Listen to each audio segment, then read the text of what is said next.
Olá, está no ar mais um Sala de Visitas e hoje vamos falar sobre islamofobia. Apesar de ser um termo ainda pouco conhecido, esse tipo de atitude é mais comum do que a gente imagina. Uma pesquisa realizada pelo site Eco Islâmico apontou que 72% dos entrevistados já sofreram algum tipo de agressão apenas por serem muçulmanos.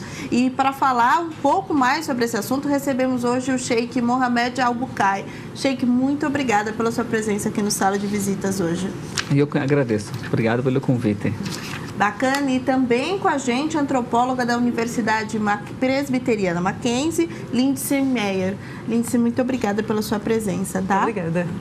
Bom, para a gente abrir um pouco esse bate-papo, eu estou com um dado do Ministério dos Direitos Humanos que a cada 15 horas uma pessoa é agredida pela sua religião.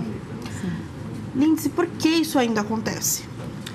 Nós temos um problema ainda muito sério no Brasil, que desde a sua formação como nação brasileira, nós tivemos uma ideia de ter uma religião única. Então, apesar do Brasil ser uma nação onde você tem uma pluralidade imensa de religiões, normalmente as pessoas têm até pouco conhecimento disso, pensam assim, só umas 10 no máximo, e temos muito mais do que isso. A gente tem uma rejeição muito forte para religiões que diferem da religião cristã, e especialmente do cristianismo católico. Então, isso acontece com certeza. Mas também, como eu falei, todas as religiões cristãs se sentem como sendo, assim, digamos, as donas do território religioso brasileiro. Isso acaba gerando um etnocentrismo, uma força tão forte dentro de cada um deles que reage negativamente contra aqueles pertencentes a outras religiões. Trazendo para as religiões islâmicas, Sheikh, como é que o senhor enxerga isso? Esse preconceito ainda é muito latente? Como é que o senhor vê esse cenário? Então, na verdade, esses dados para nós são preocupantes, né? Que o Brasil, em 2013, foi classificado no mundo assim, como o primeiro lugar da tolerância religiosa.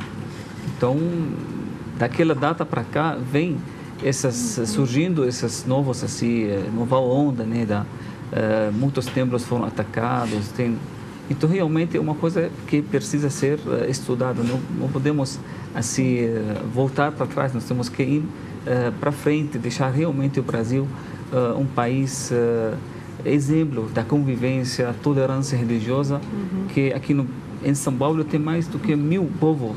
Eles têm são diferentes, têm várias culturas. Uma grande riqueza que o Brasil tem que ser bem aproveitada.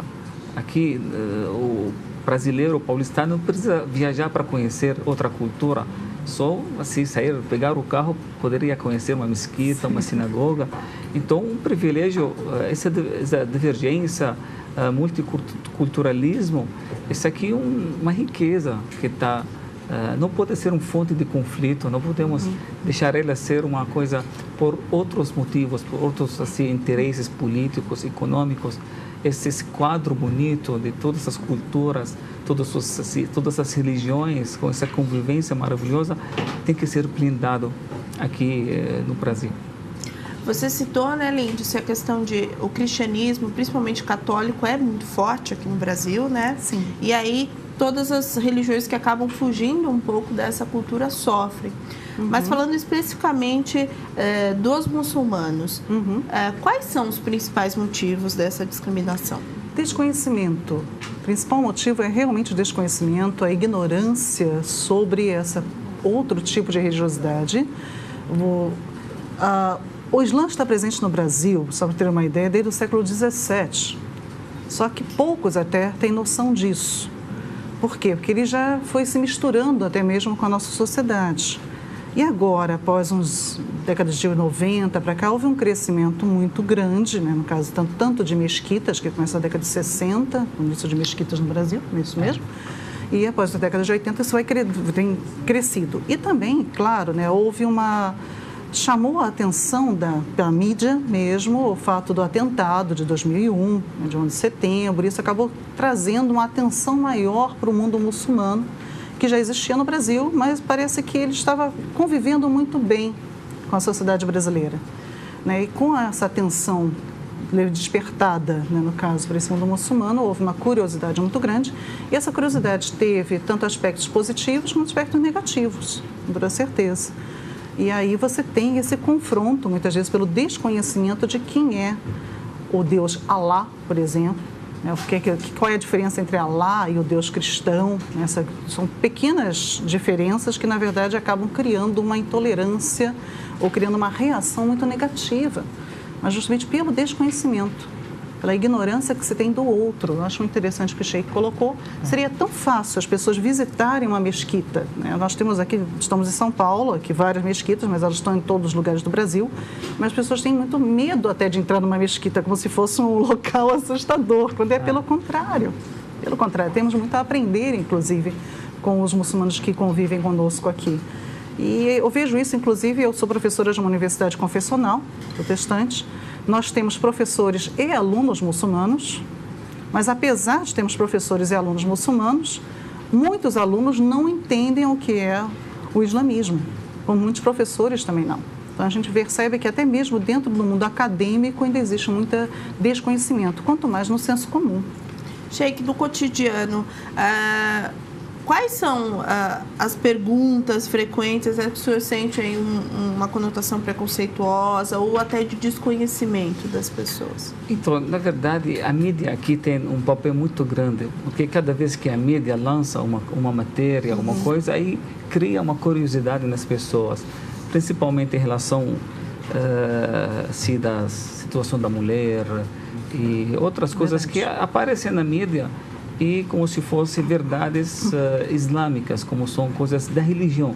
Enquanto a gente sabe que o Islã é uma religião universal. As pessoas misturam entre a cultura árabe e a religião islâmica. Enquanto a gente sabe que a maioria dos muçulmanos não são árabes. 80% dos muçulmanos não são árabes. Então, os árabes são minoria entre os muçulmanos. E não todo árabe é muçulmano, e não todo muçulmano é árabe. Tem muitos árabes que são cristãos. Então, as pessoas têm essa mistura. E muitas coisas culturais que acabam sendo vistas como coisas religiosas. Então, as pessoas veem uma coisa, uma matéria, machismo, por exemplo, uma cultura e acabam...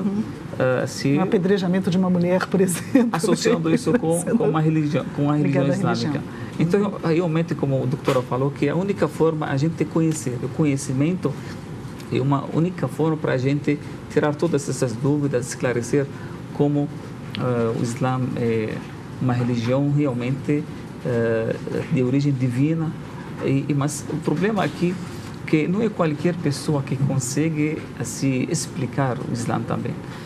A gente sabe, para ler a Constituição Brasileira, que é um livro importante, feito por seres humanos, não é qualquer cidadão que ele poderia pegar a Constituição e abrir e ler. Precisa estudar quantos anos para poder entender o que quer dizer. Então, imagina um livro divino. Nem qualquer pessoa pode abrir e ler. Isso aqui precisa um sábio. Precisa de pessoas que estudaram, que eles sabem bem o que isso aqui significa. Então, infelizmente, só pegar um texto, por exemplo, do Alcorão e colocar como se fosse uma coisa que... Tudo fora do contexto. Isso, que era fora do contexto, isso gera muita polêmica. E também outra coisa que a gente tem que deixar bem claro, que por mais que a religião divina, mas quem pratica é os seres humanos. Então, tem os seres humanos, realmente são falhos, pessoas que se declaram como muçulmanos, mas eles não praticam nada do Islã, porque ser humano é ser humano. Não podemos julgar a religião pela atitude de algum muçulmano ou um grupo que eles se dominam como muçulmanos. Lídia, 1,5 bilhão de adeptos no mundo, é muita gente. Por que ainda esse desconhecimento? Tem a ver também com o papel da mídia, como o Sheikh citou? Como é que você vê isso? Bom, esse 1,5 bilhão do qual você coloca, ele está espalhado pelo mundo todo. Então, a reação de cada país a esse grupo muçulmano é diferenciada também, ok? Uma reação na França, por exemplo, onde há pouco tempo houve legislação sobre não usar hijab, né, que é o véu da mulher. No Brasil, a gente não tem proibições como essa, é um exemplo. Em Portugal, por exemplo, a convivência entre o mundo católico e o mundo islâmico é perfeita. Isso há séculos, desde de invasão islâmica, não houve problema nenhum lá em Portugal. E até hoje a convivência é muito pacífica, tanto que eu acredito que seja na Europa o país onde tenha menos intolerância, seja Portugal, atualmente. Brasil é um pouco reflexo desse Portugal. Então, a gente nossa intolerância não é tão absurda como em alguns outros países que a gente vê na Europa também. Mas podemos perceber, então, que essa intolerância, para começar, ela é diferente de país para país. Então, vai depender de como esses cidadãos enxergam isso. Ora, a mídia tem um papel muito forte, com toda certeza. Na maioria das vezes, quando a mídia noticia alguma coisa sobre o islamismo, ou é visando um aspecto, infelizmente, negativo, ou é relacionando com algumas questões, como o Sheikh colocou muito bem, que não necessariamente representam o Islã como um todo. Então, isso atrapalha um bocado. Mas eu também não coloco a culpa só na mídia, não. Aí o senhor vai ficar bravo comigo, mas eu acho que a culpa também é muito do mundo muçulmano. Porque eles também não se colocam na mídia, eles também não procuram de forma a resolver isso. Agora, no Brasil, a gente tem começado a ter alguns sheiks que têm tido essa aproximação com a mídia, mas é uma coisa muito recente. Não tem nem 10 anos que isso tenha acontecido, até a formação de pessoas para isso, para entrar em contato com a mídia. Então, eu acredito que muito dessa desinformação fica porque a própria igreja islâmica, a própria mesquita, não se coloca muito além das suas portas. Então, uma vez até o Sheikh Jihad, até numa entrevista, colocou que nós não podemos negar a entrada das pessoas, então qualquer pessoa é bem-vinda à mesquita. Legal, mas e fora da mesquita, né? Como é que as pessoas enxergam a mesquita? Então, eu acho que falta muito essa divulgação, falta muito o envolvimento da religião islâmica, dos muçulmanos, com também a população. Eu acho que se o envolvimento fosse maior, isso quebraria também um pouco dessa islamofobia e dessa intolerância religiosa. Isso não acontece muito, não. Todas as mesquitas têm um envolvimento social muito grande, mas com aqueles que pertencem à mesquita, que estão na família islâmica, não com o que está fora. Bacana. Bom, a gente vai para o intervalo rápido, mas fica por aí que o Sala de Visitas volta já já.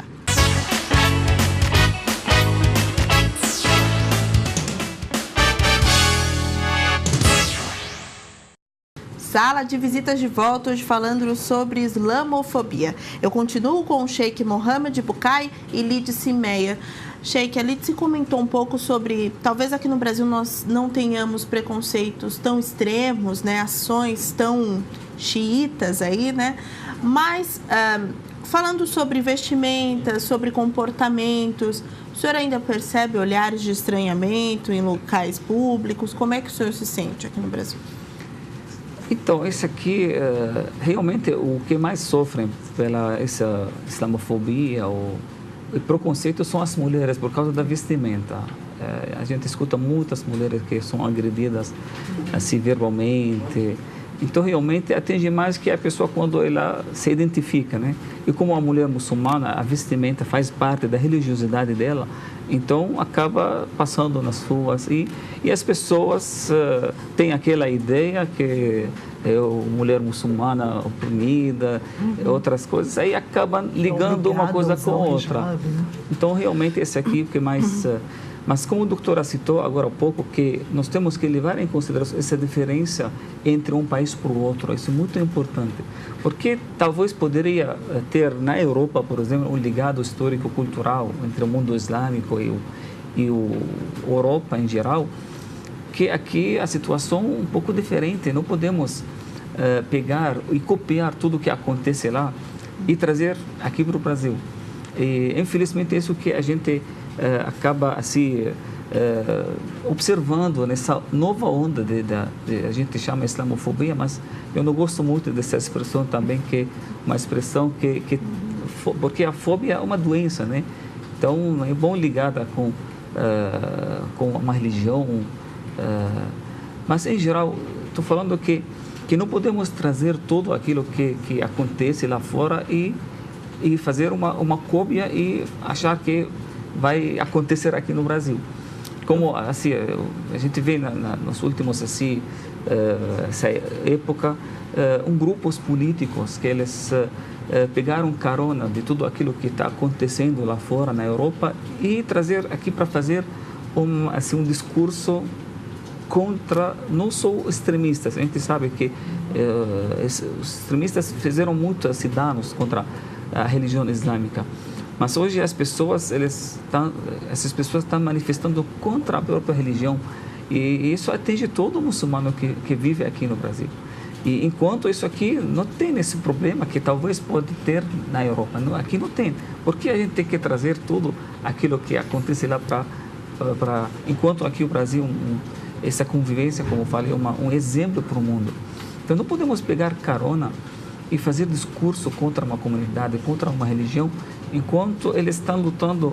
Eu vi na internet, por exemplo, existem assim conversas quando eles falam, atacam a religião de uma forma. Quando eu li, eu fico com medo. Será que é isso aqui? Do que é Islã que eles estão falando?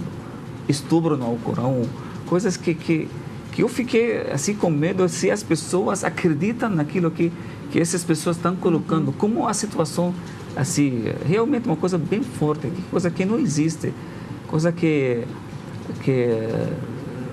interesse, puro interesse assim, político, econômico, eles querem fazer uma propaganda eleitoral, outra coisa, e pegam essa carona da islamofobia, atacando a religião e a comunidade islâmica. Nós não queremos que isso aconteça aqui, nós temos que saber que não é necessariamente aconteceu num país lá fora que vai acontecer aqui no Brasil. Claro. Lídice, como é que você vê a comunidade islâmica no Brasil hoje? Esse preconceito tem diminuído? As pessoas estão procurando se informar mais sobre a realidade do Islã? Como é que você vê isso? Não tem diminuído, pelo contrário, tem crescido, justamente porque a ignorância se mantém e com toda a repercussão das questões acontecidas na Europa e da relação, muitas vezes, erroneamente feita entre o Estado Islâmico com o Islã, isso tem aumentado muito, realmente, o medo das pessoas, ao ver, por exemplo, como o Sheikh colocou muito bem, uma mulher de hijab, e às vezes com uma roupa um pouco diferenciada, dependendo da área que ela é, por exemplo, se ela é uma xiita, e é comum chamar essa mulher de mulher-bomba, por exemplo, que é uma espécie de xenofobia, de certa forma, uma agressão verbal e muitas vezes até física, que essas mulheres principalmente sofrem. Os homens nem tanto, porque a barba hoje em dia virou moda no Brasil, então só porque deixa crescer a barba. Todo muçulmano também usa barba. Os muçulmanos estão usando barba. O nome ainda é uma questão que as pessoas observam também, bastante, né? Principalmente aeroporto, é um problema dos aeroportos. Mas, como o Sheikh colocou muito bem, não é necessidade da gente relacionar o que acontece lá fora e principalmente o que tem acontecido com esses ataques do Estado Islâmico ou relacionados ao Estado Islâmico, que é uma facção, né, que se assume como sendo islâmica, mas na verdade é um Islã bem diferente do que realmente deveria ser, com o Islã em geral. Então, mas infelizmente isso tem acontecido sim. E mais uma vez é o que eu coloco, eu acho que falta muito desse envolvimento da comunidade islâmica, principalmente no Brasil, para que as pessoas deixem de ter esse medo do muçulmano, mas possam vê-lo com bons olhos. Eu digo isso, Sheikh, porque, por exemplo, eu comentei que no Mackenzie nós temos professores muçulmanos, né, dos dois sexos. Eu falei que eu fico com medo. Quando leio aquilo que eles postam, aí eu fico com medo. Eu também. Assusta. E o que eu quero dizer, por exemplo, eu tenho uma colega, uma professora, uma amiga muçulmana, que é professora na Universidade de Mackenzie, e é impressionante como os alunos dela começam a ver o Islã de outra forma pelo relacionamento que ela tem com os alunos. E por essa experiência que eu digo que eu acho que falta muito a comunidade muçulmana se relacionar com a sociedade. Acho que isso ajudaria muito. Eu vou deixar o Sheikh se defender um pouco, porque a Lídice fez a crítica, disse que a comunidade aí precisa se mostrar mais nesse sentido de apontar esse conhecimento que muitas vezes falta para as outras pessoas. O que a comunidade islâmica tem feito nesse sentido, Sheikh? Então, como a comunidade não é muito grande também, a comunidade muçulmana aqui não é uma comunidade muito grande. Nós temos aqui em São Paulo quase 20 mesquitas em todo São Paulo. Então, mesmo assim, estamos fazendo um trabalho, assim, bastante trabalho. Nós temos, todo ano, fazemos muitas ações comunitárias para, assim, comunidade geral, pessoas mais carentes. As mesquitas, como a doutora falou, sempre estão abertas para A gente atende muitas assim, pessoas universitárias, escolas, assim, alunos da universidade, das escolas. A gente faz isso, mas mesmo assim a gente precisa realmente mostrar isso para trabalhar mais assim na mídia, mostrar isso aqui, que realmente talvez isso eu reconheço até, né?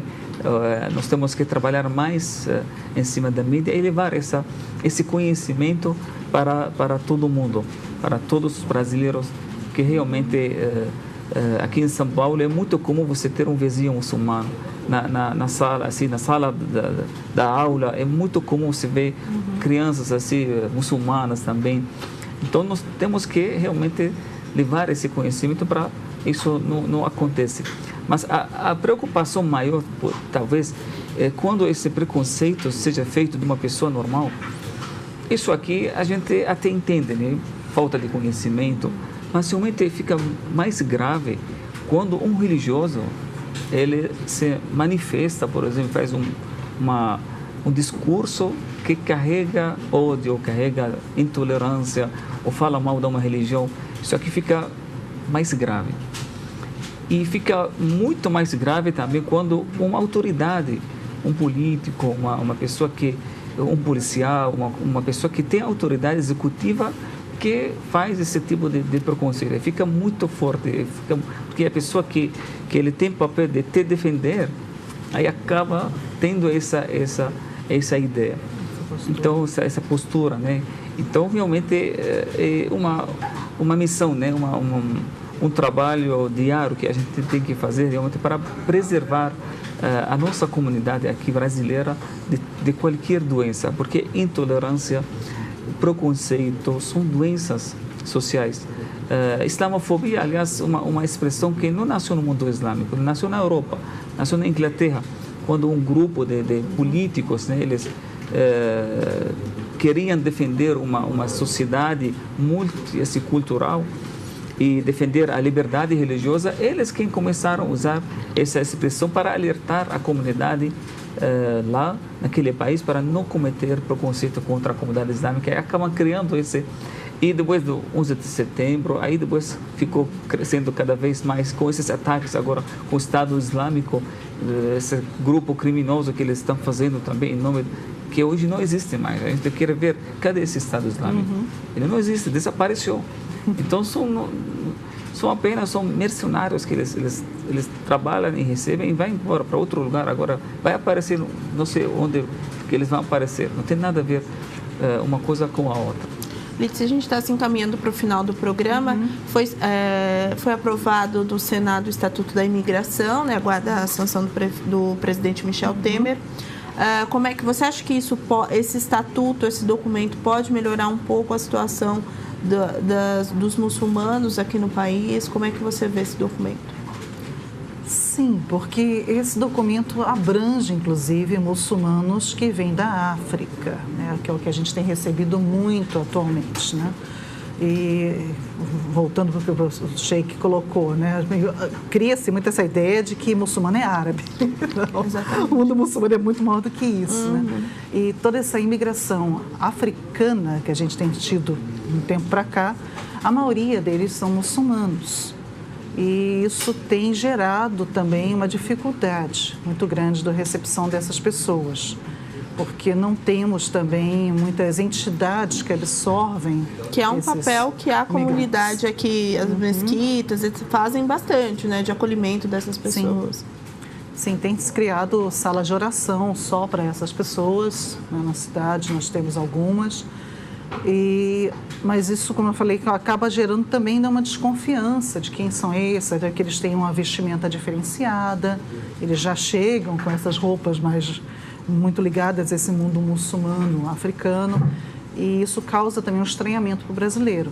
Então, acredito que, através do Estatuto, a gente comece a trabalhar isso mais nas escolas, como o Sheik colocou, é muito importante as escolas, o trabalho nas escolas, o trabalho nas universidades. E isso vai, aos poucos, melhorando e até abrindo a recepção, não só para aqueles que já estão, mas também para aqueles novos que têm chegado a cada dia. Para a gente terminar, Sheik, o senhor sente uma melhora? Como é que o senhor vê esse trabalho hoje de de passar conhecimento mesmo para as pessoas dessa cultura. Com certeza, esses ataques estão fazendo até criam curiosidade para as pessoas que eles querem saber, né? Hoje nós temos cada um mundo na sua mão, ele entra na internet, ele pesquisa. Hoje não tem como enganar assim as pessoas por muito tempo. Então as pessoas acabam entrando e isso aqui cria curiosidade e aí eles acabam assim chegando, conversando e aí as coisas estão cada vez estão melhorando.